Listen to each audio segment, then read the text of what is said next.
ये कार्यक्रम सत्य घटनाओं से प्रेरित है। जिनके साथ ये घटनाएं घटी उसकी वास्तविकता उन्हीं तक सीमित है। भूत प्रेतों और असामान्य विषयों के होने पर चैनल कोई दावा नहीं करता और ना ही प्रोत्साहन करता है। कहते हैं कि इस दुनिया में प्यार से बढ़कर और कोई दूसरी ताकत नहीं है। प्यार में लोगों को अपनी जान की फिक्र भी नहीं होती। प्यार में मर मिटने वाले हीर रांझा, रोमियो जूलियट जैसी कहानियां तो आपने बहुत सुनी होंगी, पर आज मैं आपके सामने एक बिल्कुल अनोखी कहानी लेकर आया हूं।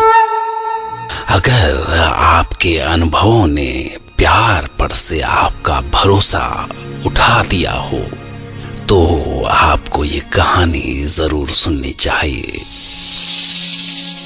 मैं डॉक्टर नागर, पेशे से मनोवैज्ञानिक और पैशन से ह्यूमन माइंड का फैन, हर रात आपके पास लेकर आता हूं मुझसे मिले कुछ लोगों की आप बीती, कुछ घटनाएं जिन्हें सुनकर आप सोचने पर मजबूर हो जाते हैं।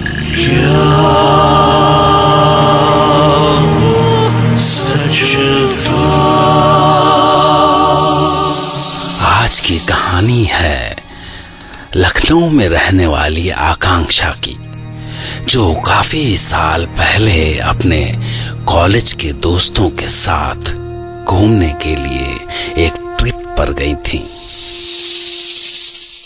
ये बात आज से 10 साल पहले की है। मेरा कॉलेज खत्म होने वाला था और हमारी पूरी क्लास एक आखिरी ट्रिप के लिए नैनीताल गई हुई थी। इससे पहले मैं कभी किसी हिल स्टेशन पर नहीं गई थी, इसलिए मेरे लिए सब कुछ काफी नया और सुंदर था।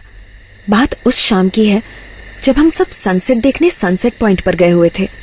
रात हो चली थी और मैं बाकी ग्रुप से थोड़ा आगे निकल गई थी। मेरा वहां से जाने का मन ही नहीं कर रहा था और मुझे पता ही नहीं चला कि कब सब आगे निकल गए हैं। अंधेरा हो गया था और अनजाने में मैं रास्ता भटक गई। मुझे थोड़ा डर लग रहा था। दूर दूर तक कुछ नहीं था, ना कोई गांव, ना कोई घर, बस रह रह के दूर से जानवरों की आवाजें आ रही थी। समझ नहीं आ रहा था कि किधर जाऊं कि तभी मुझे थोड़ी दूर एक हल्की सी रोशनी दिखाई दी। मुझे लगा कि वहां जाके शायद कुछ मदद मिल जाए। पास पहुंची तो वो जगह एक मंदिर थी, पर वहां कोई था नहीं कि तभी अचानक से एक आवाज आई। मैं एकदम से चौंक गई। मुड़कर देखा, लगभग मेरी ही उम्र का एक लड़का खड़ा था। आप यहाँ नहीं लगती? वो मैं यहाँ अपने दोस्तों के साथ आई थी और उनसे अलग हो गई। और आप रास्ता भूल गई, है ना? कोई बात नहीं, इन पहाड़ियों में अक्सर ऐसा होता है। आप डरिए मत, मैं आपको नीचे तक छोड़ाऊंगा। नहीं, आप बस मुझे रास्ता बता दीजिए, मैं चली जाऊंगी। नहीं, मैं आपको छोड़ देता हूँ। वैसे भी इस समय अकेले इस रास्ते से जाना कुछ ठीक नहीं है। तो चले? वैसे मेरा नाम सुमंत है। और आप? पता नहीं क्यों, पर मैं उसकी किसी बात को मना नहीं कर पाई। जैसे ही मैं उसके साथ नीचे जाने लगी कि अचानक से तेज बारिश शुरू हो गई। कच्चा रास्ता था और उस समय वहां से नीचे जाना खतरे से खाली नहीं था। सुमंत ने मुझे बोला कि इस समय जाना बहुत मुश्किल होगा। उसका घर पास में ही है, मैं उसके साथ वहां चली जाऊं। मुझे कुछ समझ नहीं आ रहा था। रात भी हो चली थी और मुझे डर भी लग रहा था। पता नहीं क्यों, पर मैंने उसे हाँ बोल दिया और उसके साथ चलने लगी। अरे संभाल के आइएगा, रही हाथ तय, संभाल के आइएगा और घबराने की बिल्कुल भी जरूरत नहीं। मेरा घर यहीं पास में है। सवेरे होते ही मैं आपको नीचे शहर में छोड़ आऊंगा। उसका घर वहीं पास में था, पहाड़ों के बीच में छुपा हुआ। अगर किसी को पता ना हो तो वो पहुंच भी नहीं सकता। वो मुझे अपने घर का रास्ता समझा रहा था और मुझे पता नहीं क्या हुआ था, मैं उसकी हर बात मानती चली जा रही थी। हम उसके घर पहुंच गए थे। घर काफी अच्छा था। आइए। अच्छा, आपने कुछ खाया तो नहीं होगा? हाँ, पर अभी भूख नहीं है। खाया भी नहीं और भूख भी नहीं है, ऐसा कैसे हो सकता है? वहाँ बाथरूम है, आप फ्रेश हो जाइए और चेंज कर लीजिए। मैं खाना लगा देता हूँ। नहीं, ठीक है। आप घबरा बहुत रही हैं। घबराने की कोई बात नहीं, यहाँ आप बिल्कुल सेफ हैं। जी, पता नहीं उसकी बातों में क्या था कि मैं उसे ना ही नहीं कर पा रही थी। पता नहीं क्यों, पर ऐसा लग रहा था कि शायद मैं उसे बरसों से जानती हूँ। इससे पहले कभी किसी अजनबी के साथ इतना सेफ मैंने कभी महसूस नहीं किया था। मैं जब चेंज करके आई तो सुमंत ने पूरी टेबल सजा दी थी, चारों तरफ कैंडल्स। उस समय वैसे भी लाइट नहीं आ रही थी। आइए, खाना तैयार है एंड आई होप आपको पसंद आए। आपको इतना सब कुछ करने की जरूरत नहीं थी। क्यों? आप कोई गैर तो है नहीं? जी, मेरा मतलब अभी कुछ घंटों से आप मेरे साथ हैं तो आप मुझे जान गई होंगी और मैं भी आपको। हाँ। उस पूरी रात बारिश हुई, रात भर हमने बातें की। रात कब बीत गई पता ही नहीं चला। हम दोनों को लगा जैसे हम एक दूसरे को बरसों से जानते हों। सवेरे की पहली रोशनी दिखी तो सुमंत ने मुझसे कहा कि बारिश भी रुक गई है और वो मुझे छोड़ आएगा। रास्ते में मैंने उससे उसका फोन नंबर मांगा तो वो हंसने लगा। उसने कहा कि उसके पास फोन नहीं है, पर हम फिर से मिलेंगे। मैंने भी उससे ज्यादा कुछ पूछा नहीं, पर उसकी वो बात मुझे हमेशा याद रही। वो मुझे हमारे गेस्ट हाउस के बाहर छोड़ के चला गया। अगले 2 दिन मैंने उसे खोजा, पर वो मुझे कहीं मिला नहीं। मेरा एक बार बहुत मन था उससे मिलने का। आखिरी दिन मुझसे रहा ही नहीं गया और मैं अपनी 2 दोस्तों के साथ उसी जगह फिर से गई। मुझे रास्ता याद था, पर सुमंत का घर दिखाई नहीं दे रहा था।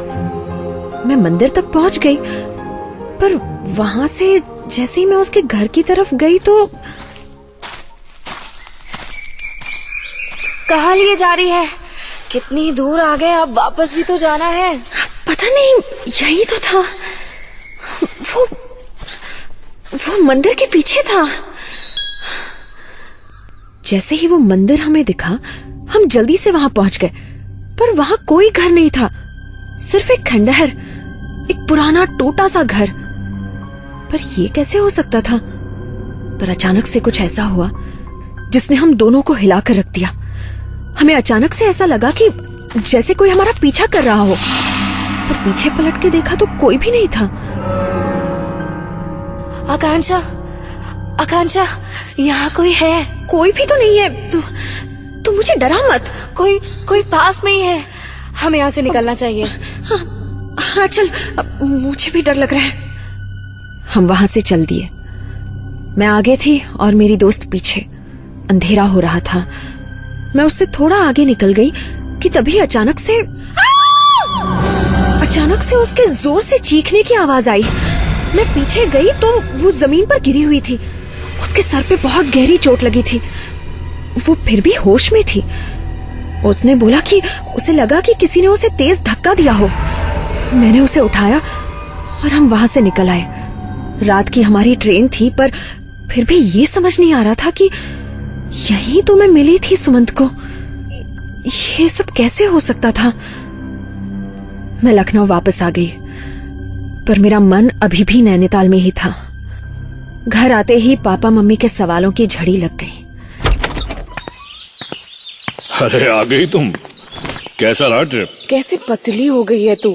वहाँ ठीक से खाना नहीं मिलता था क्या? मम्मी, अभी नहीं, बाद में। हाँ, खाना मिलता था। अरे बेटा, हमारे साथ भी बैठो। कैसा रहा सब कुछ, सब बताओ। पापा, मैं बताऊंगी लेटर ऑन, प्लीज। अच्छा सुनो, करण का काफी बार फोन आ चुका है, उसे फोन कर लेना। अब जल्द ही तैयारियां भी शुरू करनी पड़ेंगी। उफ, बाप रे बाप, कितना काम है। करण,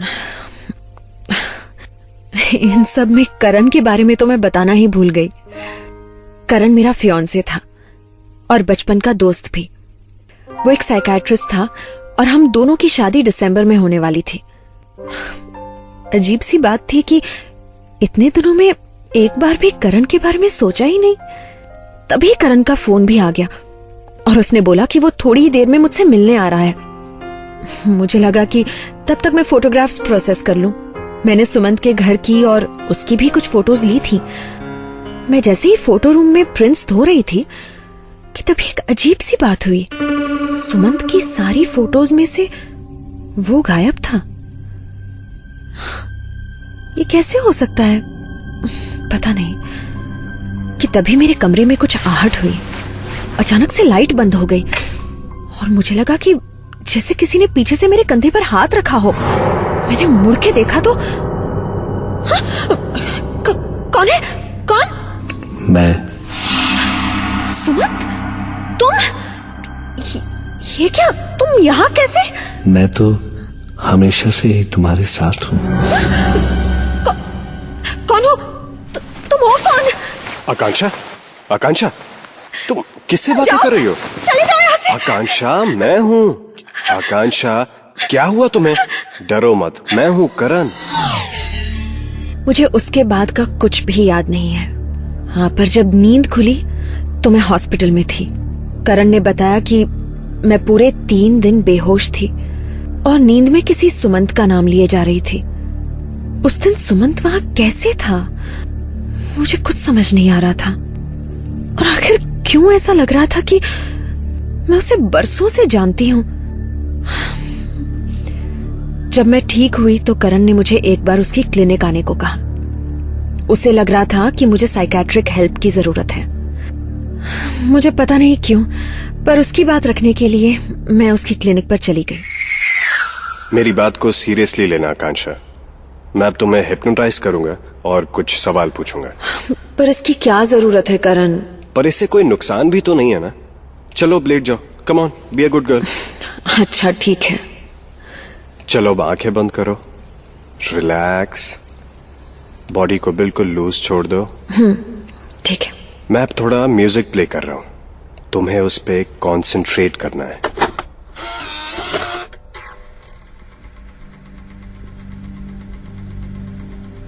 तुम्हारा नाम क्या है?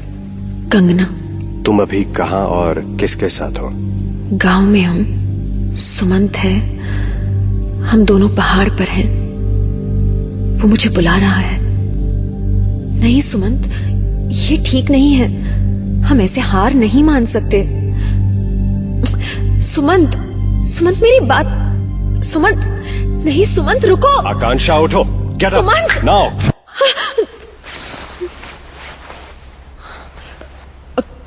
करण, मैंने उसे देखा। मैं वहां थी। करण, ये सब। रिलैक्स हो जाओ। ये लो पानी। आकांक्षा, तुम शायद अपनी पास्ट लाइफ में गई थी। इसे पास्ट लाइफ रिग्रेशन कहते हैं। जिस सुमंत से तुम मिली थी, तुम शायद पिछले किसी जन्म में उसके साथ थी। पर अभी इससे ज्यादा जानना ठीक नहीं है। देखो, डरने की कोई बात नहीं है। हम फिर से तुम पे पास्ट लाइफ रिग्रेशन करेंगे, लेकिन उस जगह पर जाकर जो तुमने देखा है। पर तब तक तुम इस बारे में ज्यादा मत सोचो। Come on, don't stress out, okay? Everything will be fine. Cool.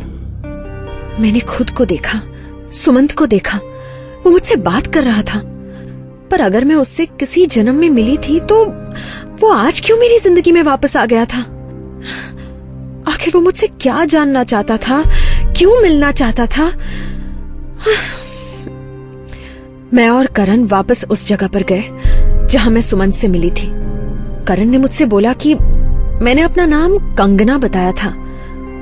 कुछ धुंधला धुंधला सा तो मुझे भी सब याद आ रहा था, पर उससे ज्यादा कुछ नहीं।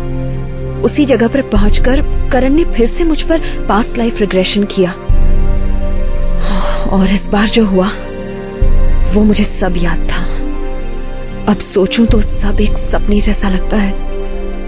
पर आज भी क्या सच है और क्या सपना, ये मैं नहीं जानती।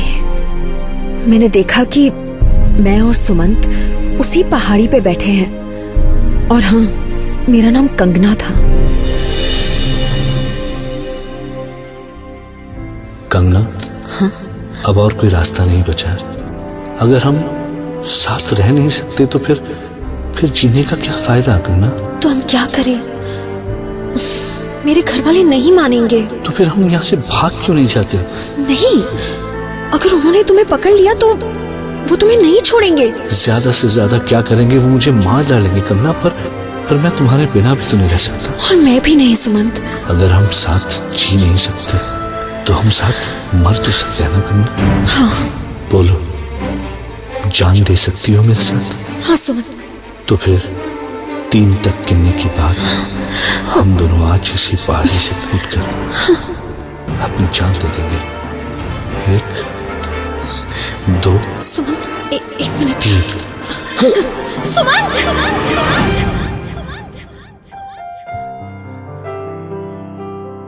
और वो कूद गया, पर मैं वहीं खड़ी रही।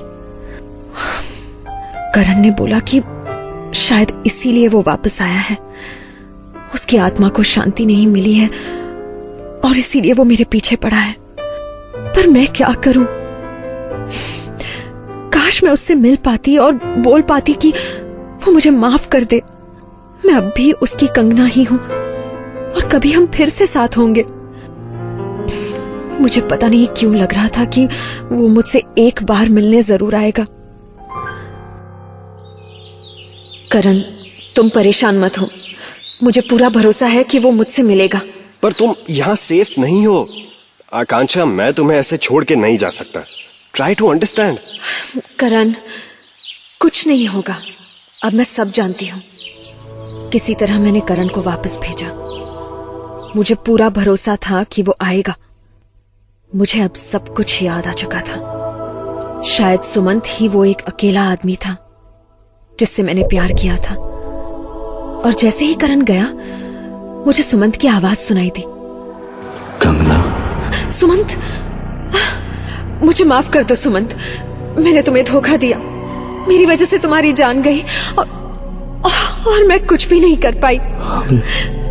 हमें तो साथ होना था ना कंगना? हाँ, और हम साथ होंगे, इस जन्म में नहीं तो अगले जन्म में। पर मैं तुमसे वादा करती हूँ कि मैं तुम्हारे सिवा किसी और से प्यार नहीं करती। पर अभी तुम्हें जाना होगा, मैं तुम्हें इस तरह भटकते हुए नहीं देख सकती। जैसा तुम कहो कंगना, पर मैं। हाँ सुमंत, मैं तुम्हारा इंतजार करूंगा। और मैं आऊंगी। वो आखिरी बार था जब मैंने उसे देखा था। शायद वो आज भी कहीं मेरा इंतजार कर रहा है और मैं एक दिन उससे मिलूंगी। इस दुनिया में ना सही तो किसी और दुनिया में, जहां सुमंत और कंगना साथ होंगे।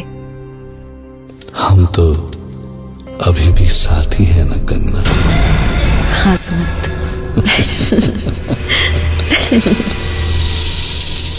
आपको यकीन नहीं हुआ होगा, एक बार की तो मुझे भी यकीन नहीं हुआ था।